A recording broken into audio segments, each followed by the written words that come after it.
Saint Macaire naquit en l'an 300 dans un village du delta du Nil et exerça d'abord la profession de chamelier. Obéissant à un appel de Dieu, il se retira seul dans une cellule de son village pour y mener une vie ascétique et de prière. Puis il se rendit au désert de Cété, région aride et inhospitalière, qu'il connaissait pour y avoir exploité le nitre. Il était alors âgé de 30 ans et s'adonna aux travaux de l'ascèse. Il ne se nourrissait que du strict nécessaire, dormait assis contre le mur de sa cellule quelques brefs instants et persévérait constamment dans le silence, dans la garde de l'esprit de toute pensée étrangère et dans la prière du cœur.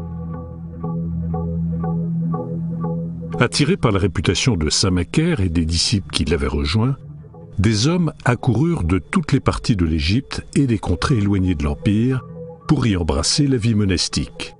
Égyptiens, Grecs, Éthiopiens, Arméniens, Nubiens, Asiates, Palestiniens, Italiens, Gaulois ou Espagnols.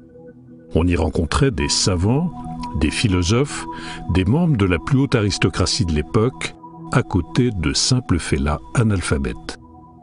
Le désert devint une véritable ville, si bien qu'à la fin du siècle, on comptait à Cété 4 églises où les ascètes se réunissaient par centaines chaque dimanche.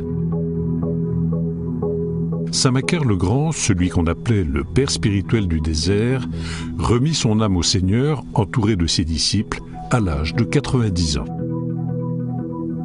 Du IVe siècle jusqu'à aujourd'hui, le monastère a toujours été habité par des moines.